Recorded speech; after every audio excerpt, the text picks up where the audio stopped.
Hello అండి, welcome to my YouTube channel snack and chat with Shailu. ఈరోజు నేనైతే తోటకూర చేయబోతున్నాను. ఒక్కొక్కరు ఒక్కొక్కలాగా డిఫరెంట్ స్టైల్లో చేస్తుంటారు కదా. సో నేను ఈరోజు తోటకూర ఎలా చేయబోతున్నానో మీకు చూపించబోతున్నాను ఈ వీడియోలో.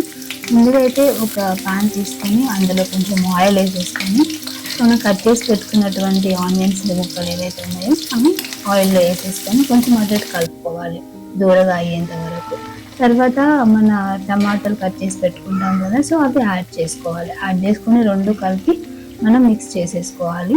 సో అది దూరగా అయ్యేంత వరకు ఒక్కొక్కరు 1 లేదా 2 స్పూన్లు వేసుకుంటారు వాళ్ళ టేస్ట్కి తగ్గట్టుగా. నేనైతే 2 స్పూన్ల పసుపు వేసాను.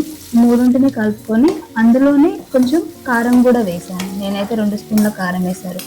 కొంతమంది ఎక్కువగా తింటారు కారం, కొంతమంది తక్కువగా తింటారు. సో వాళ్ళ టేస్ట్ని బట్టి కారం యాడ్ చేసుకోవచ్చు.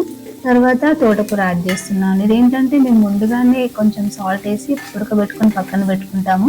ఎందుకలా అంటే టేస్ట్ బాగా వస్తుందండి. మీరు కూడా ట్రై చేయండి ఒకసారి ఇంట్లో. అది అందులో వేసేసుకొని ఒక 2-3 నిమిషాలు అలా పక్కన పెట్టేసుకోవాలి, బాగా ఉడకనివ్వాలి. తర్వాత రుచికి తగ్గట్టుగా కొంచెం సాల్ట్ వేసుకోవాలి. 1 లేదా 2 స్పూన్లు, ఒక్కొక్క టేస్ట్ బడ్స్ ఉంటాయి. సో దాన్ని బట్టి మీరు 1 లేదా 2 స్పూన్ల సాల్ట్ వేసేసుకోవాలి. దాన్ని బాగా కలుపుకొని ఒక 2 నిమిషాలు అలా పక్కన పెట్టేసుకోవాలి మగ్గేలాగా. సో మీరు ఎలా చేస్తారో కామెంట్ సెక్షన్లో కామెంట్ చేయండి. ఒక్కొక్కరు యూనిక్ స్టైల్ ఉంటుంది కదా, నేను కూడా చూసి నేర్చుకుంటాను మీ వంటలను. అండ్ నేను ఒక పప్పుల పౌడర్ యాడ్ చేస్తున్నాను. ఇదేంటంటే పుట్నాలు ప్లస్ పల్లీలు అండ్ నువ్వులు 3 కలిపి పెడుతుంది మా అత్తయ్య. మిక్స్ చేసి పెడుతుంది. అది ఒక 2 స్పూన్లు వేస్తున్నాను. అది ఎందుకంటే టేస్ట్ కోసం, ఇది ఎక్స్ట్రా టేస్ట్ కోసం చాలా బాగా వస్తుందండి. అది వేసుకొని కొంచెం కలుపుకొని పక్కన పెట్టేసుకోవాలి.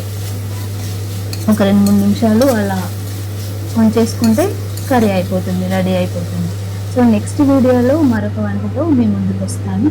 ప్లీజ్ సబ్స్క్రైబ్ చేసుకోండి అండ్ కామెంట్ చేయండి, లైక్ చేయండి.